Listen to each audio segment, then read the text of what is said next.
for another episode of Reactionary Opinions. I am Dillon, aka Mr. Patriarch, joined tonight with Beth Simes from Johannesburg. And today we will be discussing the phenomenon known as homeschooling. Sort of come at this from different angles, but I think it's going to be a good conversation and hopefully something that you, the audience, can benefit from. So look, if you've been thinking about homeschooling, what is it? What is it not? How does it compare to traditional methods of schooling? And is my kid going to turn out to be really weird if I do this? All of these sorts of questions. So we're going to talk about these. So first off, Beth, could you introduce yourself, please? Hey, everybody. My name is Beth, and I am a homeschooling mom. And I also recently started a new YouTube channel called Eleutheria. And over there, we talk about all things freedom and liberty, because Eleutheria is the Greek word for freedom. And I believe that homeschooling is a freedom for a lot of reasons. And I advocate for homeschooling all the time because actually in South Africa, our government doesn't really want us to homeschool. And I have a few theories on why that is, but mainly I just enjoy having the freedom that it allows my family to enjoy to educate my children at home in their own environment. So that's why I'll talk about it whenever anybody gives me a chance. Nice. Yeah, that's terrific. All right, cool. So I guess let's start off. You touched on something there that I thought was real interesting, which maybe we'll save for a bit later, which is the what you might call the detractors of homeschooling, and they're out there. And I think there is a lot of interest in sort of seeing homeschooling either kept on the down low or just simply outlawed in some places for various reasons. But maybe we'll save that for the end. I guess let's talk about sort of your experiences real quick. So I'll just go first. For those who don't know, I'm sort of an educator by training, by profession. I have a master's in secondary education. But before that, I was actually homeschooled. So I attended primary school until all through kindergarten to grade 3. And then from then on, I was homeschooled until I graduated. So I've sort of been on the receiving end of homeschooling, and that's sort of my experience. And I just recently had a son, and we definitely plan on homeschooling him as well. So that's sort of my experience with homeschooling. Beth, could you tell our audience maybe what your experience is with homeschooling, when you started, sort of some different qualms you may have had before you begun, and so on? We started homeschooling in 2017. Yeah, this is our third year now that we're homeschooling. We have 3 children, and we decided to homeschool when my oldest, which is my daughter, she was in grade 4 at the time, so she was nearly 10 years old, I think. And she was struggling. She was struggling being in a big school, a mainstream school. And I think a lot of it came down to her being quite introverted and being thrown into this very loud, very busy environment with like 1,000 other children. Just really didn't gel with her personality too well. And I just got fed up of fighting basically with her every morning to get up on time and quickly rush and eat some breakfast before she went off to school and had a miserable time at school, and then came home and said to me, I've been doing this for 6 hours already today. Why do I have homework? And like in terms of reading, I would say, okay, but reading isn't really homework. So reading wasn't an issue, but it was everything else that she really didn't enjoy doing. But she had to repeat doing it because that's how you learn, apparently. So it just Apparently, yeah. wasn't working out for us. And so we decided, no, we're not going to do this. There were other things going on in our life that also pushed us towards the decision. Those have changed because we were looking at immigrating, which we're not anymore. And so it was kind of like just a stopgap, like, oh, we'll just homeschool them until we get to where we're moving to. And now it's like the children are, yeah, we're not going to mainstream school. We don't think this getting up at 6 o'clock in the morning being such Yes. a great idea, and like having these regimented times when you're allowed to eat and when you're allowed to use the restroom and stuff like that. So It's funny you say that, because I actually remembered that was something my parents, and this was years ago. Like, I think I actually started homeschool same time your daughter did, in fourth grade, when I was about 10. yeah. And it's one of those big decisions that particularly, and especially at the time, this is almost 20 years ago. And back then it was kind of a bit more of a fringe thing, I feel like. And it was kind of a big decision, like, am I going to mess up my kid or whatever? But once we started doing it, you get used to that you could call it the homeschool routine, and you like doing things on your own time. You like taking a second breakfast or whatever it might be. And I remember my mom, whenever we'd give her a hard time, she just threatened to send us back to public school. And we're like, no, Mom, don't do that. It's fine. We like this. Yeah, that is a discipline tool I do pull out of my toolbox sometimes as well. Like, if you don't like things the way they are, then there is another way. We can always try that out. Yeah, no, that's funny. So, I guess real quickly, I'd like I could talk about what I did, but what sort of like a day-to-day homeschool experience for you and your family? Sort of how's it sort of structured, I guess, in your particular household? We're not very, very structured. So it's kind of, we'll do at the moment with the boys, because they are 5 and 8, I'm concentrating on literacy, and I don't really have to do a lot of work with them in terms of numeracy or mathematics, because it seemed to be something that they just picked up pretty easily. So I'll kind of like throw that in there when we're building Legos and things like that. So we'll say, Nice. okay, so it takes 8 Legos to build this, and we'll need so many red Lego or whatever. So like I throw that in that way. And this is actually a trick that I learned with my daughter when she was struggling with multiplication and stuff like that. I would take Lego blocks and I'd say, well, here's 2 groups of 4, so how many in total? And so I've kind of carried that on with the boys, but they picked it up a hell of a lot quicker than what she did. I think they're just wired that way, my boys. Mm-hmm. I'm not saying this is a blanket statement for boys versus girls. Right. It's just that's Hashtag just not all boys, right? Yes, that's just how it's worked in our family. So with them, we're concentrating on literacy, getting them to read and write, and which is a battle that all on its own. They don't really like that very much, so that's where I'm focusing on things. And then what we'll do is I'll sit and look at what my daughter's supposed to be doing in terms of history or geography and stuff like that. And I'll really dig deep into that with all 3 of the children.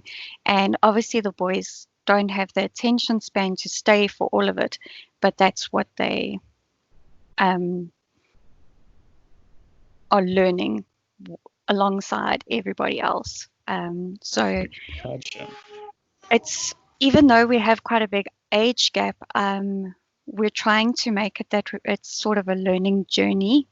And then also what we do is we'll have field trips.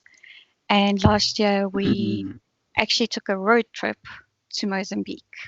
And Oh man, that's tremendous. yes, and the boys, especially my oldest son, he loves creepy crawlies, and so he was trying to catch sea urchins and crabs and all sorts, which was loads of fun. So, we kind of that's great. weave the life skills in as well, with cooking and baking and woodworking and everything. And you're touching on something that I think is I think a lot of homeschool parents sort of pick up on is that, and this is very, and I guess we could sort of talk about how this is sort of different compared to public school, is one of the things that I found sort of in my own experience, and I think a lot of homeschooling parents do find, is that an excellent way to get your child to learn something they don't want to learn is in a context they like, right? So what you're talking about with the Legos, they might not want to sit down and do a multiplication sheet or whatever, but they love Legos. And if you can sort of get them to sort of think mathematically about their Legos, then they're oftentimes very inclined to learn about it. Or, for example, or maybe with some older kids, I was hearing about I can't remember the guy. He was an educator in New York, but for one of the things that he'd do with some students that he was working with, he'd say, okay, so you hate math, you hate everything, but you really love basketball or whatever. And then so what he would do is he'd sort of literally structure the curriculum around this kid's all-encompassing obsession with basketball. And he'd say, okay, so through basketball, we're going to learn about statistics. We're going to learn about sports science. We're going to learn about physical education and whatnot, and sort of how to make these players better and whatnot. So he basically was able to not only teach these kids things, but in a way that it made the kids actually enthusiastic. So I think that's sort of talking about some of the differences between sort of a more traditional schooling environment and homeschooling. I think that's one of the big ones, is the sort of tailor way that you can sort of take the interests of the child and then use that as a vector to effectively create learning. So, and that was sort of my case growing up. So one of the curriculum I had for history and social sciences, it was called TRISMS, which was an acronym for something I can't remember. But basically what it wasn't a history book. It was a tome. It was really big. And it went from the earliest pre-recorded history up till essentially modern day. And it was full of things and questions and blank. It was all blank. And the purpose of the theme was, it said, you have to find out this information yourself. And then once you find it out, you need to sort of document it as you sort of go. And then we'd start in Sumeria, and then we'd work our way. And then we're talking about the Chinese. And then there's a section on, and then you have to fill out this page on the Han Empire and then connect it to China. It's like, oh, now we have this inventions portion. So gunpowder, tell me when it's made, tell me all that stuff. So you're sort of the specific history structure. I wasn't being given the information so much. It was very, here's what you need to know, and here's how you can find it out. And there's what you could call it, sort of the worksheets and whatnot, there's sort of accountability. So I actually had to put, something down, and it had to be correct, because, then my mom could check it afterwards. So I feel like, in addition to the that sort of tailoring the instruction based on the kid's interests being one key difference, and the other one is, in my experience, homeschooling was much more self-driven. And that might be a little different with younger kids, but how would you say, based on these two things, the contextualizing the education based on the kids' interests and the self-learning and anything else you could think of, how would you say homeschooling differs compared to a traditional schooling environment? Well, first of all, I don't have to work towards a bell. So I don't have to be from 8 a.m. until 9 a.m. we're doing English. And then 9 a.m. to 10 a.m. we're doing second language. And then we move on to the sciences and life orientation or life skills, whatever you want to call it, that you have to do within the South African curriculum. We can do what we feel like doing in the moment that we feel like doing it. And if the children feel like they're not satisfied with what they've learned, or they feel like they haven't grasped a concept, we don't have a bell telling us that, oh, too bad, like you'll have to save that for home. Time's up.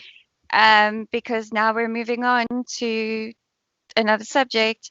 So I think that's the major difference in terms of homeschooling. And you can really, from a young age, you can figure out where, first of all, your child's talent or strength lies. And then, well, actually, the most important thing is what interests them. So, because if they're interested in something, they're going to work on it harder, and then they'll hone that talent as well. So yeah, that's absolutely right.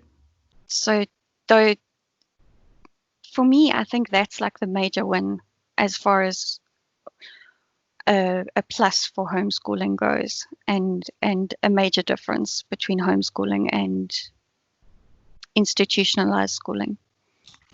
Yeah.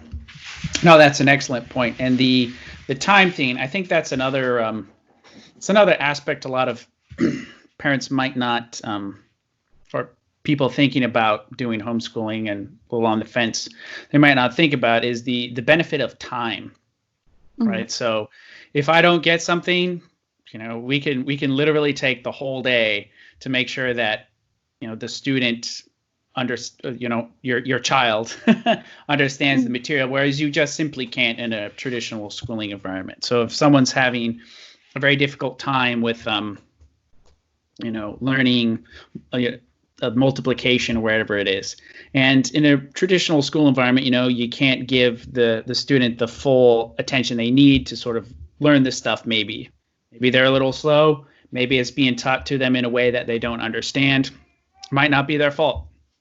But in a homeschooling environment, you can.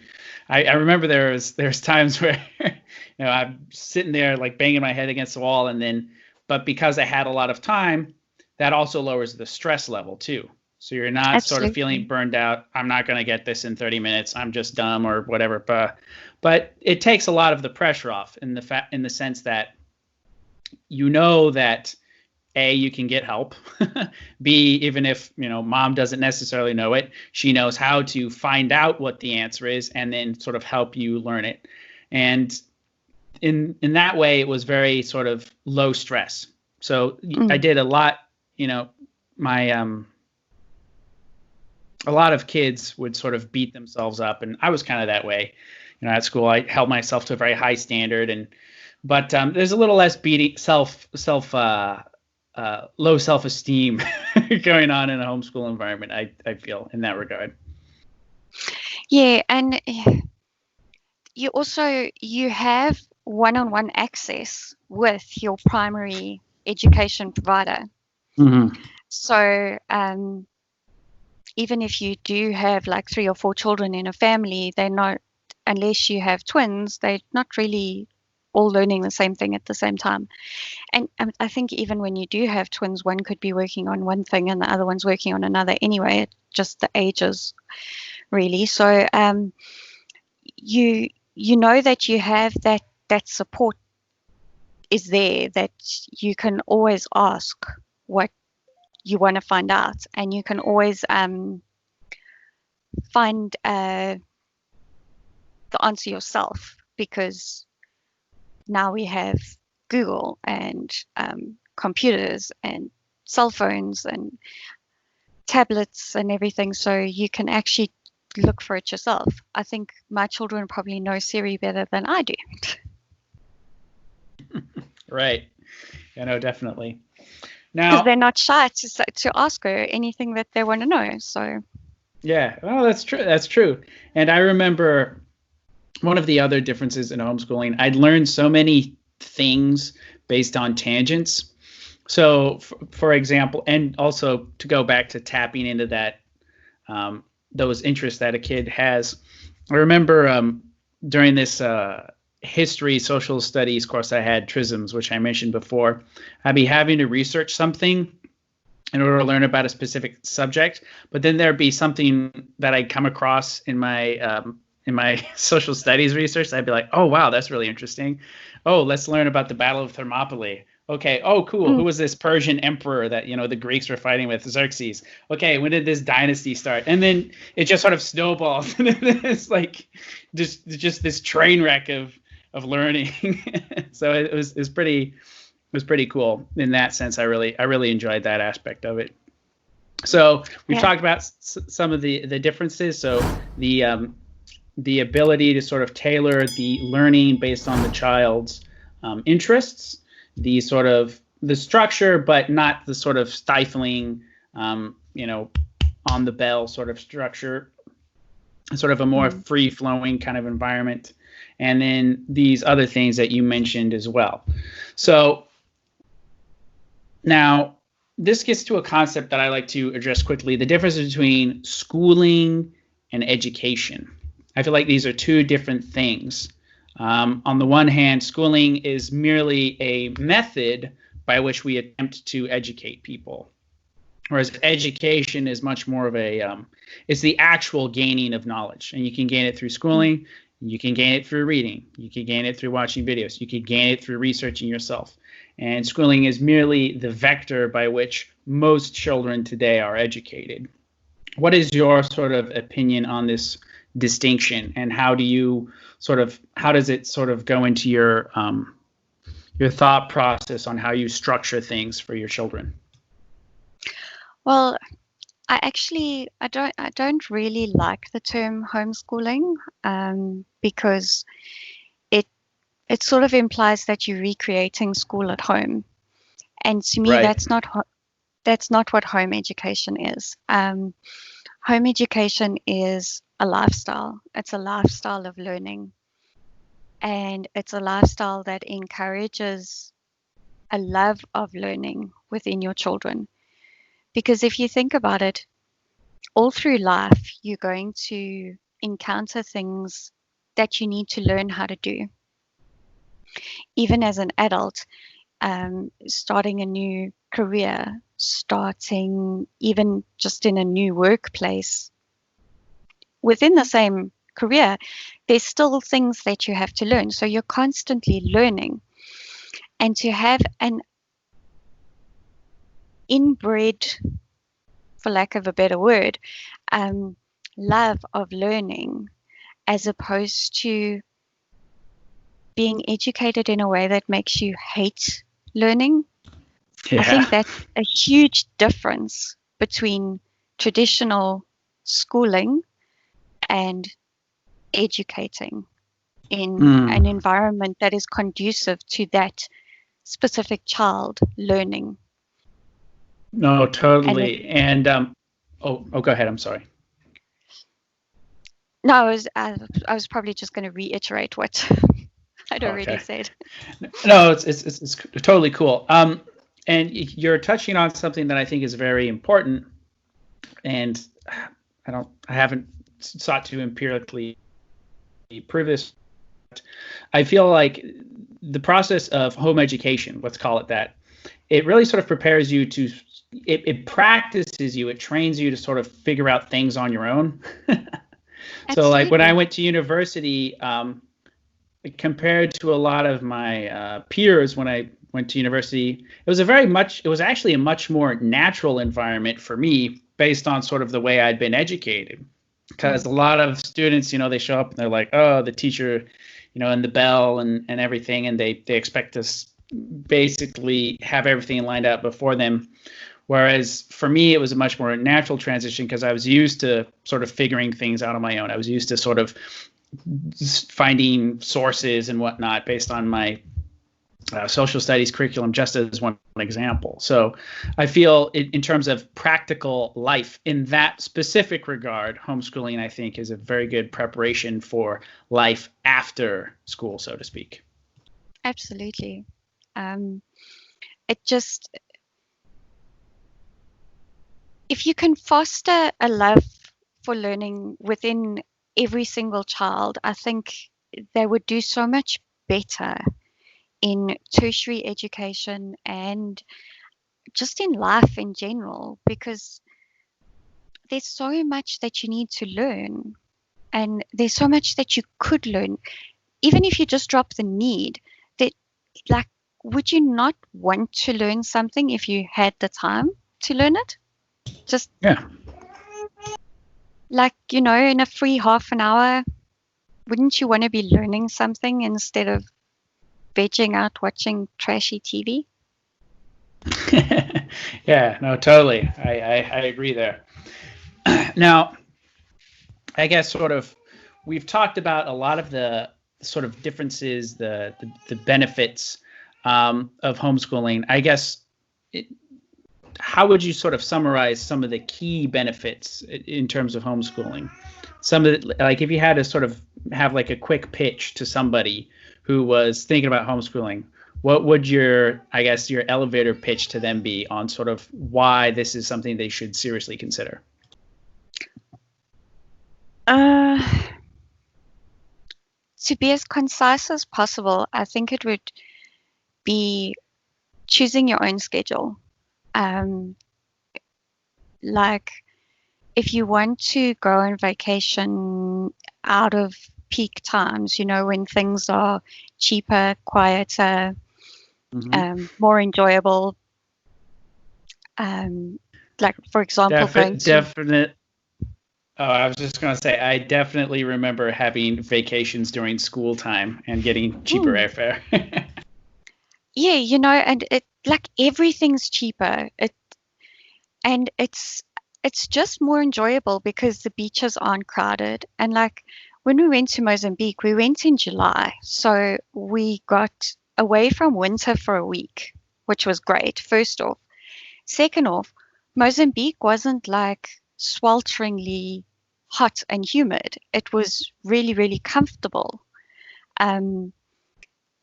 We didn't have to think, oh no, we really need to find accommodation with like full air conditioning and stuff like that.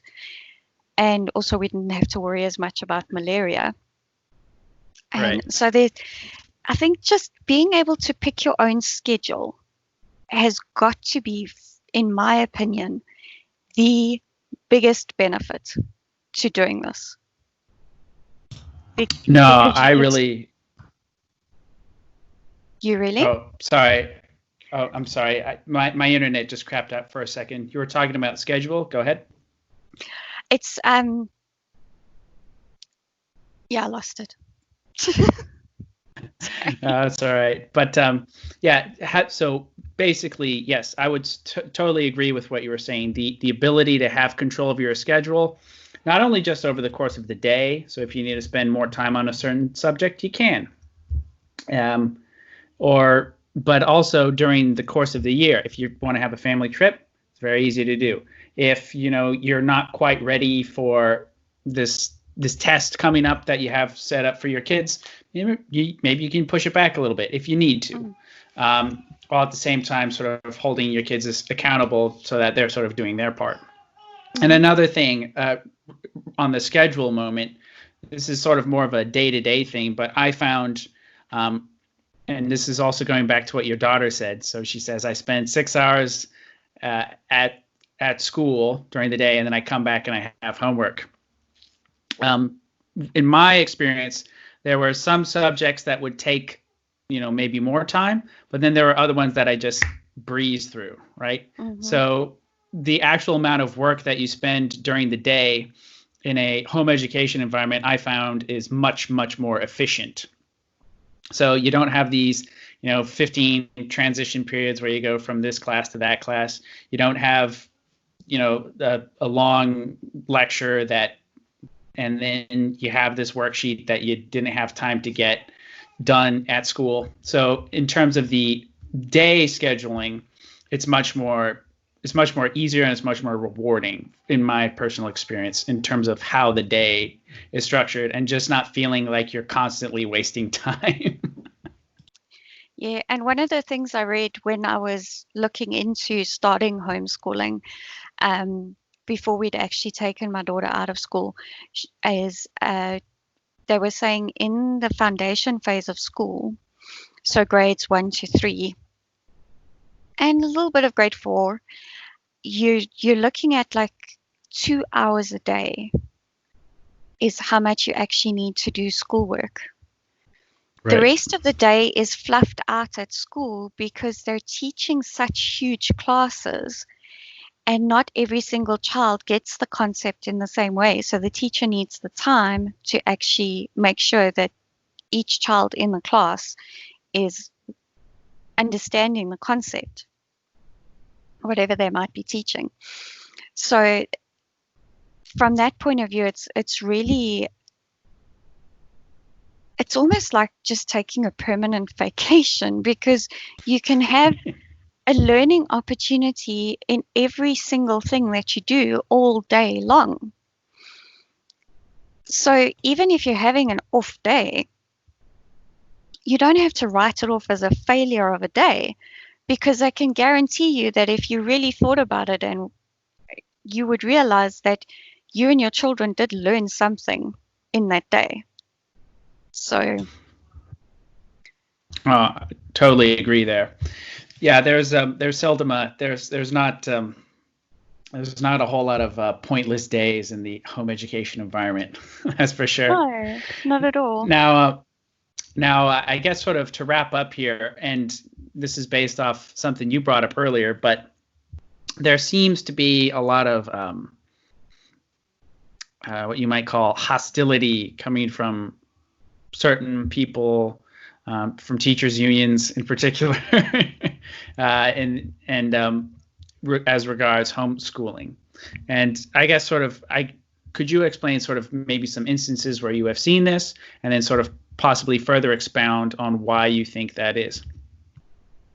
Okay, so there is a definite agenda coming from government in terms of wanting to regulate homeschooling more. As it is, homeschooling is already, they've attempted to regulate it quite strictly. And how they've done that is they want to make it that they want you to register. So first of all, you have to ask permission from your provincial level Department of Education. So it would be the Western Cape Department of Education, or the Gauteng one, or whatever, whatever province you reside in. You would need to ask permission. Then they grant you the permission, and then you register. Now, when you register with your local Department of Education, you are basically giving them permission to inspect your house where you homeschool your children at any time. Now, I'm not comfortable with that at all, because what if they decide to come and we're away on vacation? Basically, they're trying to make it that you're following a school timetable and a school crew, as well as their government mandated curriculum, and during school terms. So that wonderful benefit that I said about going away out of peak season, yeah, that kind of falls away. And so I'm not very comfortable with doing that. And also there's been some whisperings about them saying, you can't do home education in your living room, for example, and there mustn't be pictures up in the room. It is. It's absolutely so ridiculous. Much because it's so much better to be stuffed in a room with 30 kids. Yes, right? And with much better environment. Bland decor, like you can't even have like fun pictures up in the room that you're supposed to be learning in. And I'm sorry, but the TV is also like a vital tool as a part of helping me teach concepts. Like if we want to learn something and I'm not quite sure how to teach it, I'm going to look it up on the internet and put it on the TV if I find a video. So yeah, I find it a little bit ridiculous that they want to regulate it so much. And I think the reason why they want to regulate it so much is because the government doesn't want free thinkers. They don't want people that will think for themselves and can figure things out for themselves, because those are dangerous people. They want good, well-behaved, little compliant soldiers, basically. That's my opinion, and I'm not alone in holding that opinion. Yeah, no, I know specifically in the history of public education with Horace Mann and some other people, it was a very sort of progressive, in the sort of political sense. It was a progressive phenomenon, public education. They saw public education as a way by which we can sort of sculpt and mold and make the model citizen. That was literally the goal of public education. Now, the problem is if the government's idea of what a good citizen is doesn't necessarily line up with yours, then we have a problem. And I know in Germany, for instance, it's not that, I don't think homeschooling is technically banned, but it essentially is.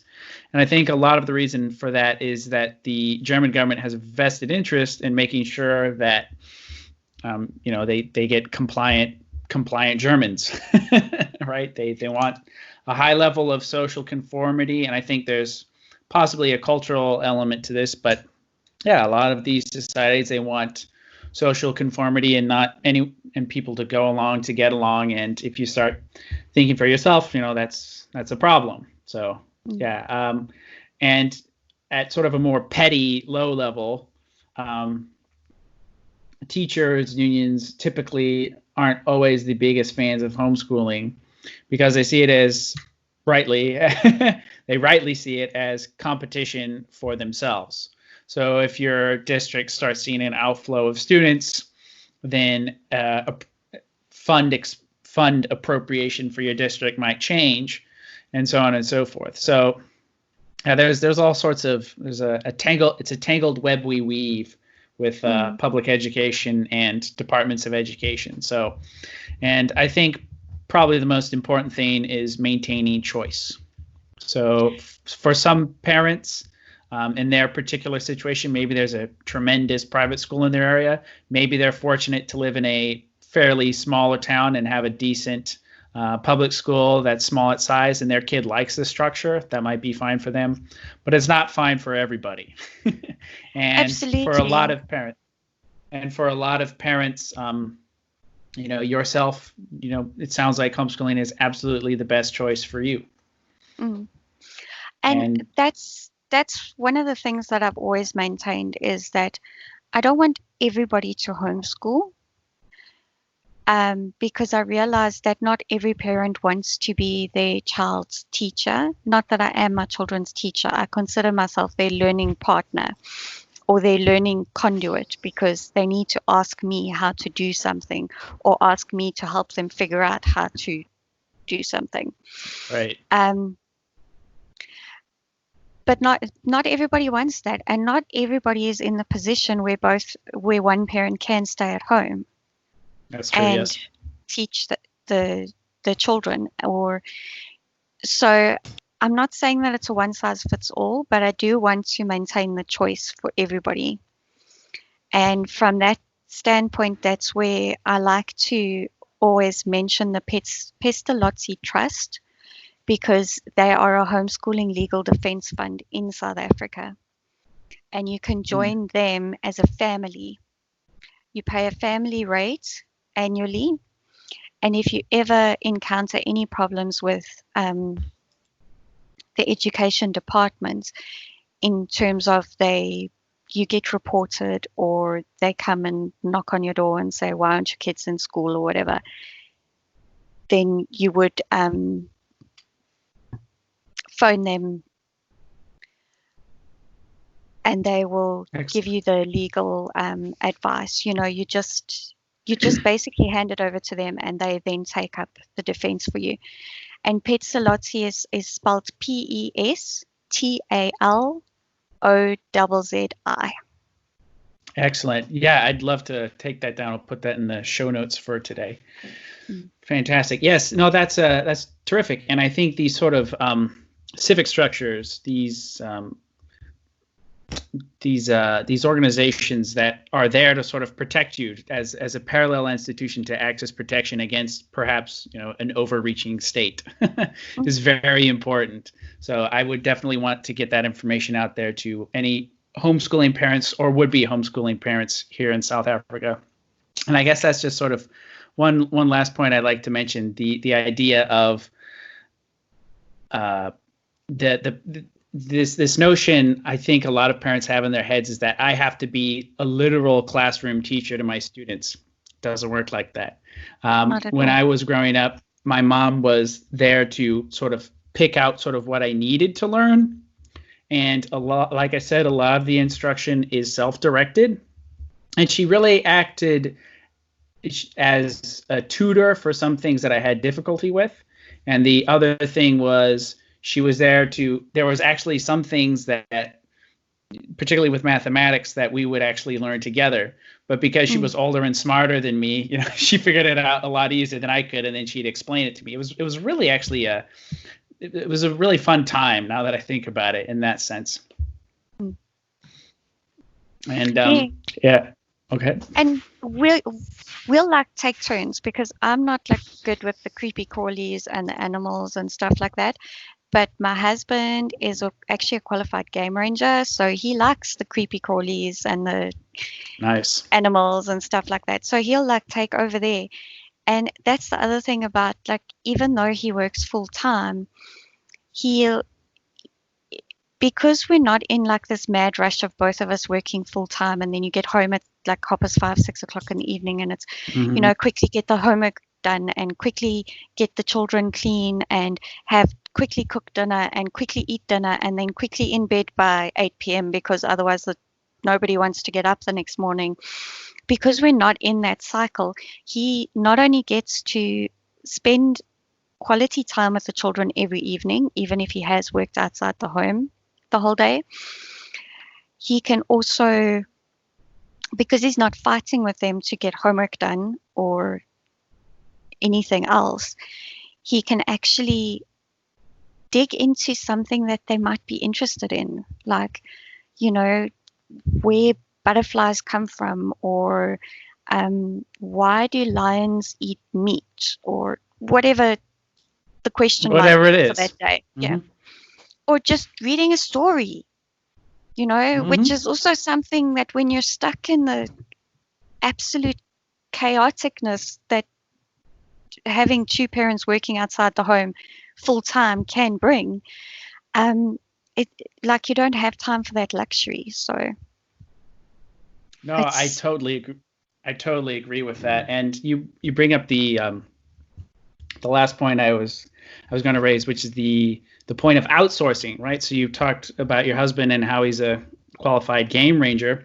There's all sorts of, even if you don't necessarily, like, I remember it, specifically in my experience, going to biology labs where we were taught by a trained biologist, and we would dissect things and we'd learn all sorts of stuff. And it was just a little workshop that she'd teach for a couple of weeks, but it was fantastic. And it was sort of small, and it was kind of a more classroom-y environment, but it was great. And there's tons, I know in Alaska, at least sort of where I'm from, there's tons of resources like that available. And I'm sure as time goes on, more and more of those sort of resources and those networks with other parents, with other sort of educators, with even freelance instructors, is becoming more and more prevalent as time goes on. And those are great ways that you could communicate some of these specific things for your children.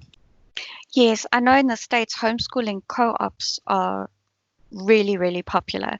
So like you'll have a group of families that get together and they'll sort of like farm out like one parent will take the math class for ages 10 to 12 or whatever grades.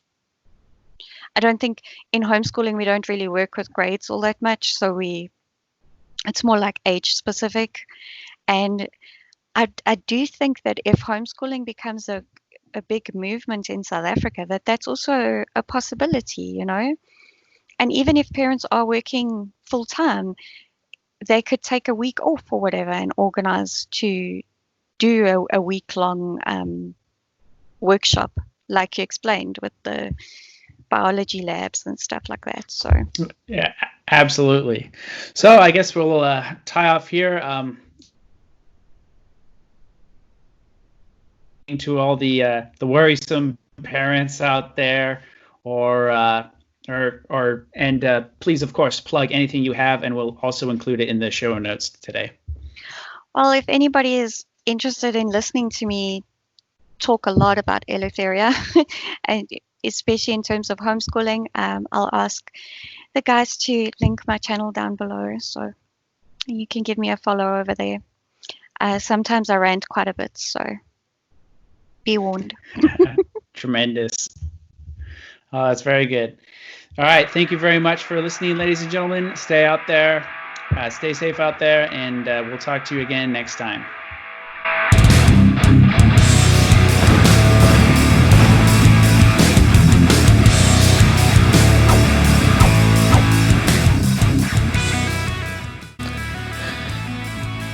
Well, hello there. If you've made it this far, it means that you really enjoy the reactionary material. Remember to subscribe, share the content, and if you have any questions or any statements or anything that you'd like to let us know, just leave it down in the comments section, and we will definitely 100% respond to your comments or your questions. Thank you again for joining us. Stay reactionary out there. God bless everyone. And remember, God wills it.